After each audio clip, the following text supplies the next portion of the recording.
Welcome to the office. We want to take another look at subgroups. In this case, we're going to take a look at cyclic subgroups.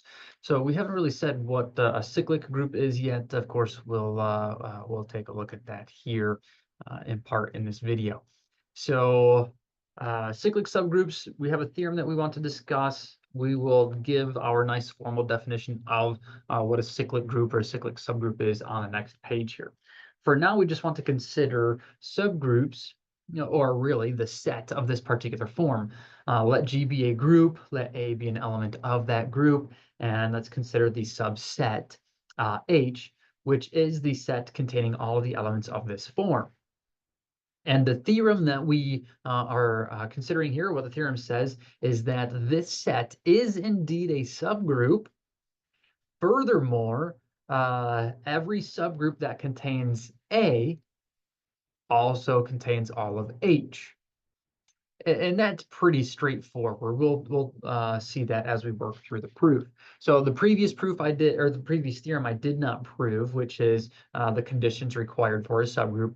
And the reason that I didn't cover the proof of that is because based on our discussion in the first video, I think that's pretty obvious. If you're not finding it to be obvious, of course, the proof is in the text, so I'd encourage you to take a look at that. But we'll go ahead and use this theorem to help us out. So we want to verify that H is closed under the binary operation. Now, implicitly here, the binary operation is multiplication through implicit by the notation that's being used. So for our proof, we want to let G be a group with A an element of G.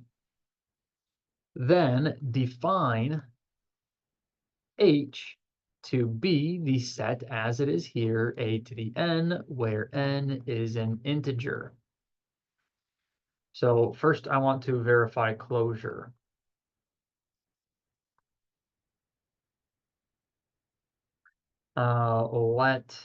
Let's see here, m and n belong to the integers. Then A to the m and A to the n belong to H.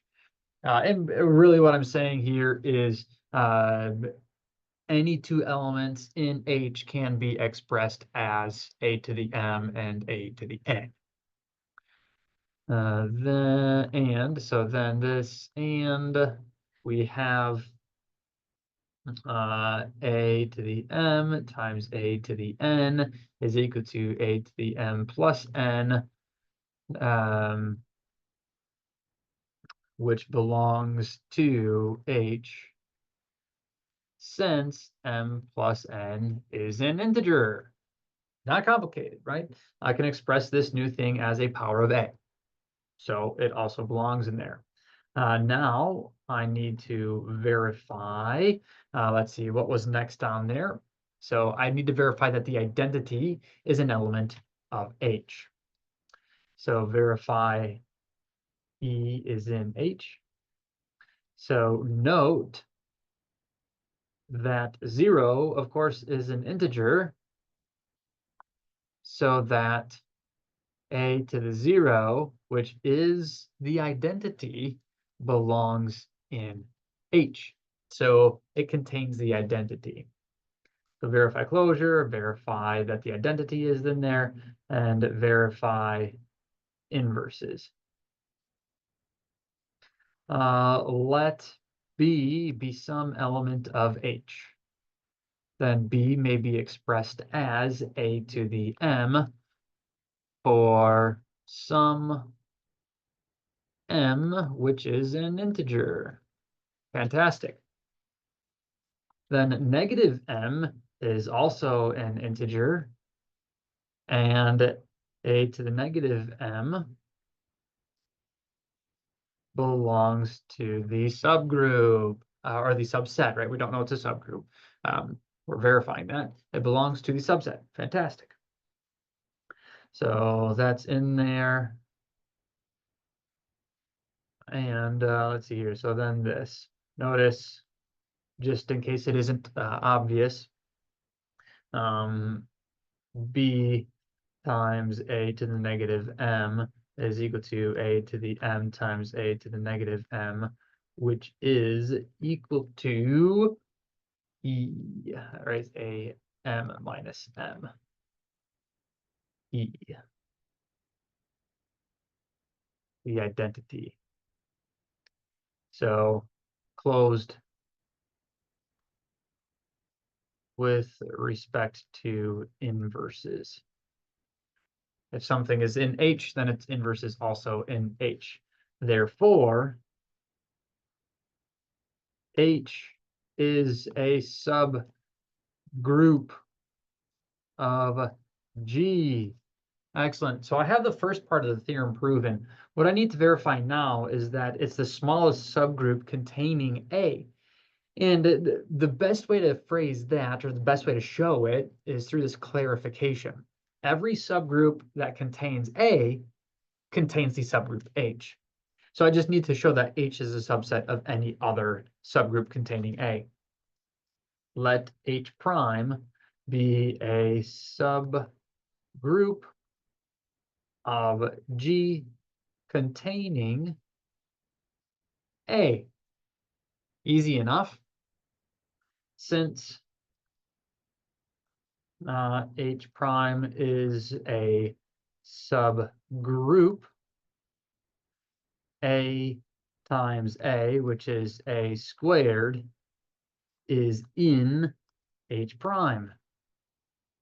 Inductively, A to the n belongs in H prime. H prime, make sure these look like primes here. For n belonging to the positive integers. So how can I verify it otherwise? Well, since H prime is a essentially H prime contains inverses, A to the negative n belongs to H, for n belonging to Z plus. Okay, so I get all the positives. That's what this says. I get all the negatives because it has all of the positives.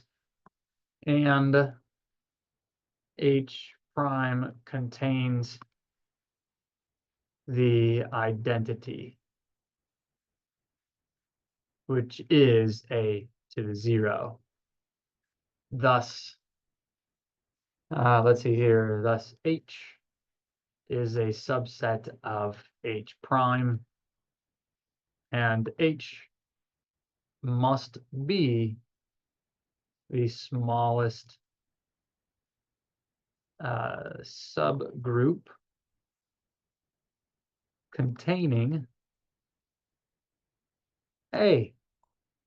So we've shown the things that we want to show. Fantastic.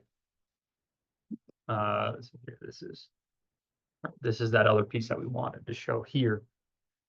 So I have that I verified subgroup. H is a subgroup through verifying the 3 conditions. And then I pointed out why I know that this is the smallest of such subgroups. And that's exactly what the theorem was saying. Excellent.